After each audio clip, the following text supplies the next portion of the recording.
we go. We're up for our next edition, and I guess a better title for this would be Uncommon Sense. We're going to be talking about the election, the frustrations, some of the things that we see and hear from a grassroots point of view, because I think it's important. I think, we're missing part of the picture here.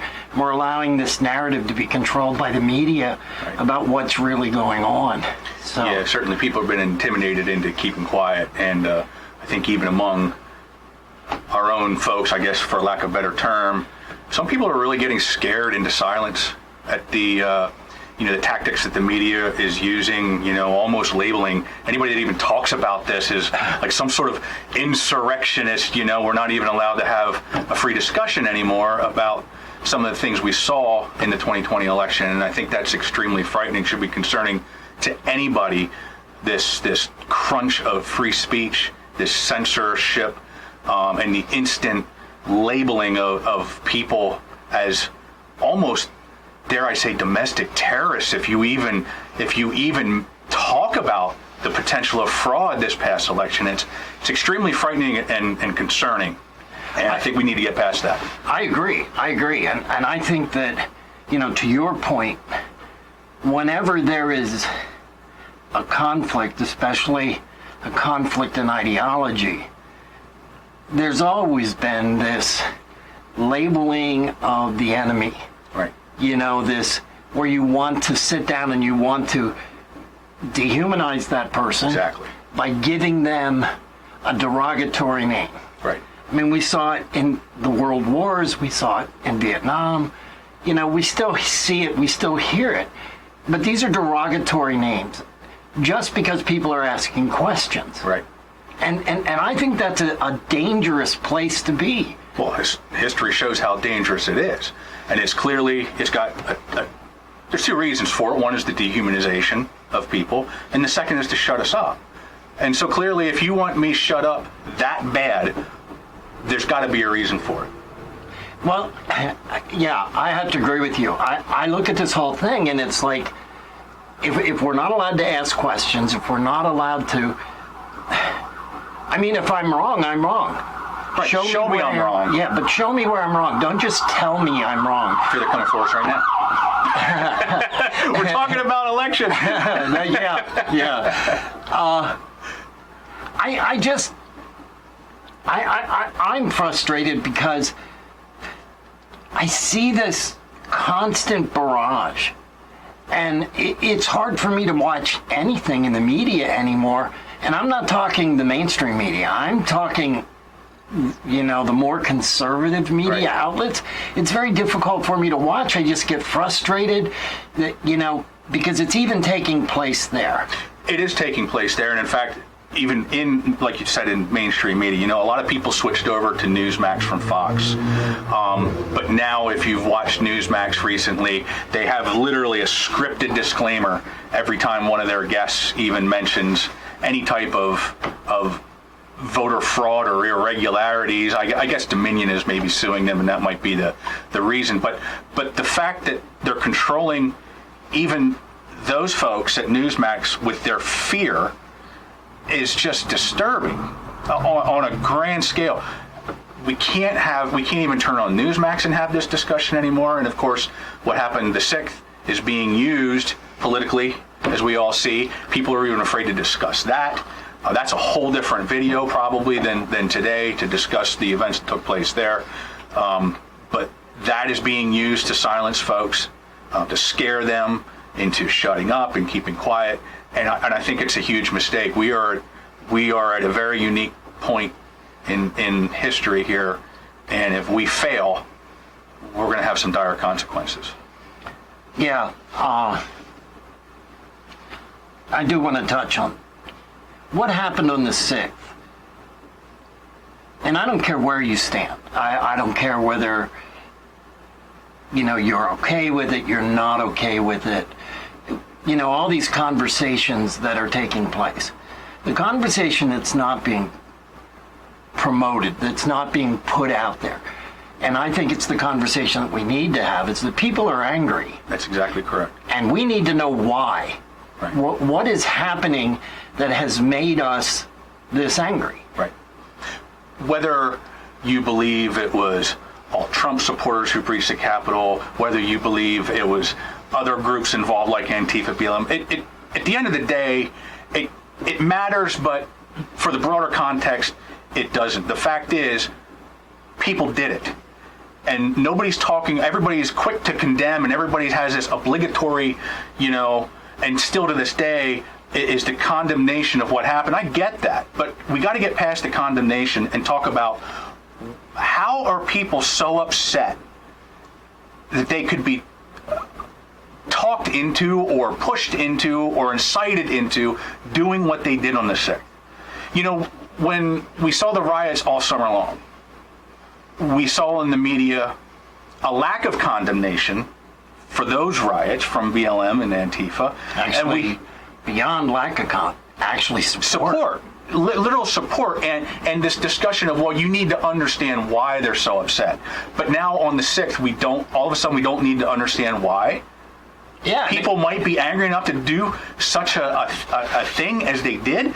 That's where the discussion needs to be. We need to say, whoa, we need to take a step back here. Why are people upset enough to commit those acts that day? I think it's important that everybody gets, we're not talking about a justification for violence. No, it's not a justification. A discussion is not justification. Exactly. A discussion is a discussion. And I think that when we look at what happened during the summer with the riots, whether it was the BLM, the peaceful protests, right, whether it was BLM with the burning or buildings in the background. Buildings in the background, whether it was BLM, Antifa, whatever, it doesn't matter what the name of the group is. The violence is wrong, but the anger is real. It's real. Right. And we need, if we're going to solve these problems, we need to have those discussions. We need to be sitting down and trying to understand, because it's not the solution. It really isn't the solution. I mean, and the anger is going to continue to build when, if you have reasonable concerns about what happened in the election. And I'm sorry, but I refuse to just say, okay, nothing to see here. Because I've seen the data analysis, that vote pattern analysis with statistical anomalies. There were 4 of them that took place. We talked about it. There's no reason to go over it again. We talked about it in the last video.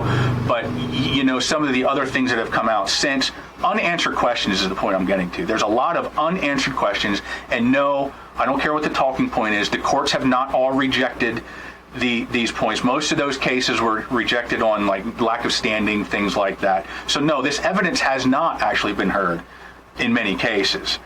But the questions are still there, and they are still unanswered. And the more we try to squash that and suppress it and say you can't even talk about it, that just builds the anger even more among folks and the mistrust. Where do we go from here if we can't even talk about it? Well, we've been going through this for a year now. This control of the narrative. We weren't allowed to question, what the governor was doing with the pandemic. We weren't allowed to question the Secretary of Health, and right away, if you did question, you were painted as someone who was,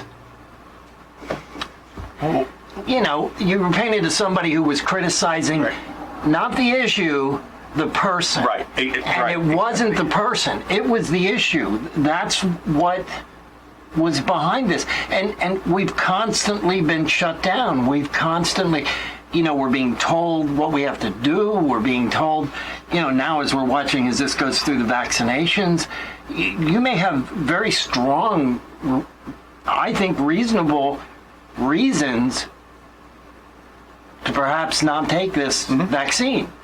And I don't believe the questions on that have been asked or correctly answered. That's right. And there's just, as far as I'm concerned, you don't even necessarily have to have a great reason for not wanting to take the vaccine. I think it's just your choice. It's your body. Nobody should be able to tell me that I have to inject some things into me. If I want to, fine. I'm not opposed to vaccines. But if I have questions or I just don't want to do it. Well, I think, what we're talking about here is transparent disclosure. Precisely. We want, we don't want to, we're not 2-year-olds, you're 3-year-olds when you look at mom and dad and say, why? And they say, because. But that's what we've been living through for, this last year. And all of that is just building and building. And it doesn't matter how you want to spin this, whether you see this as, voter fraud, an anomaly, an irregularity. The pandemic was used to do things that never should have happened in an election. That's right. So all of this is connected. And a free people includes the freedom to debate, the freedom to question. I grew up in a time when, when you went to school and your teacher would stand in front of the room and say, there's no such thing as a stupid question. And we can debate that all we want, but the fact remains is what they were encouraging us was to question with boldness, not to be afraid to step forward, not to be afraid to say, gee, I don't know that I agree with that. And questioning with boldness is always going to offend somebody. And now we're in this culture of, we can't even offend anybody with our questioning.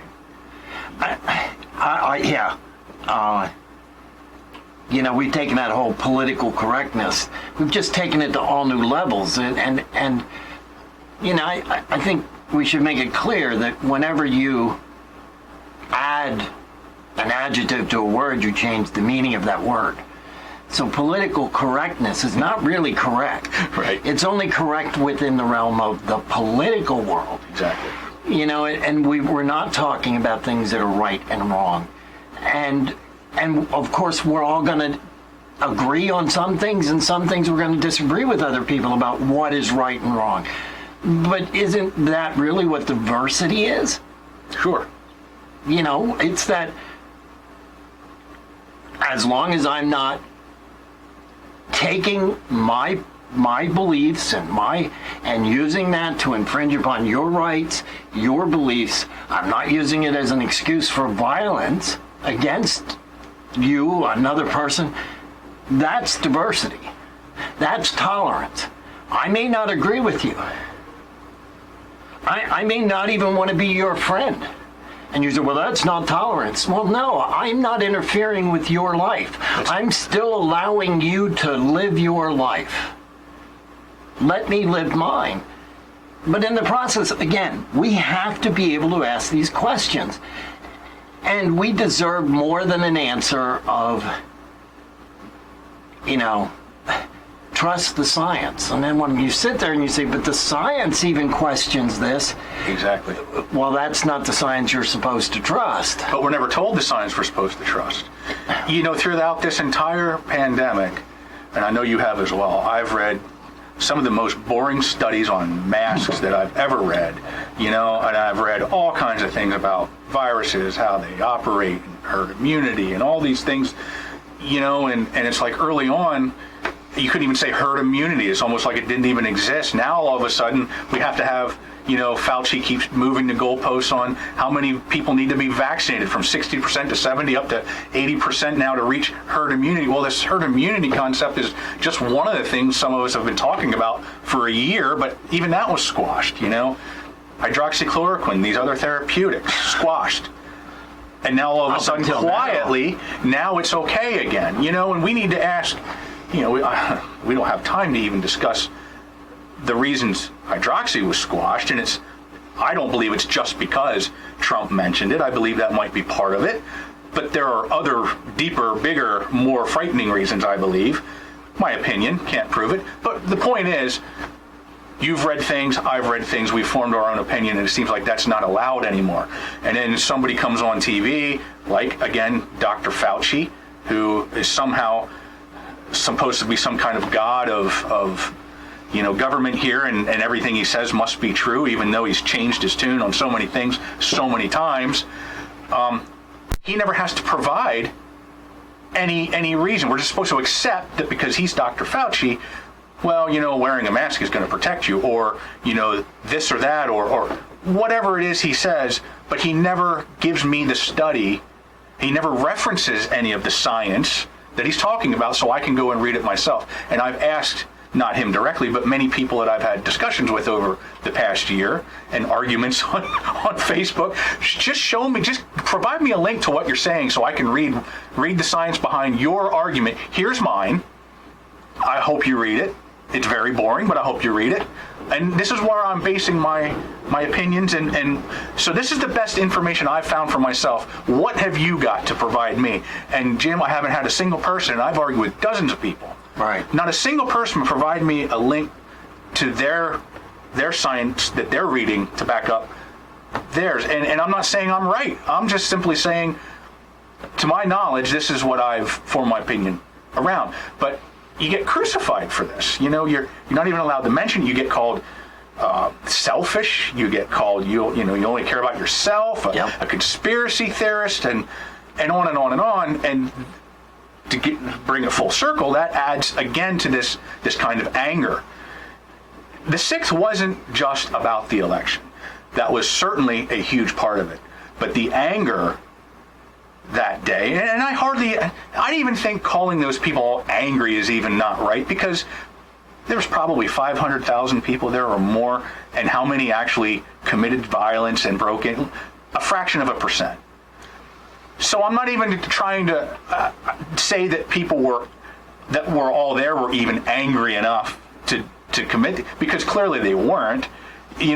However, there is concern. Maybe concern's a better term than anger. But these things build and build and build and build and build, and yet we can't even talk about it. Well, I'll take that just a little bit further. I am angry, and I wasn't even in Washington. I'm angry. I'm angry because I'm not allowed to speak my mind. And I push limits on Facebook. I get that. And in conversations with family and friends. But it is this... It's the property thing. Right. My opinion is it belongs to me. And again, I could be wrong.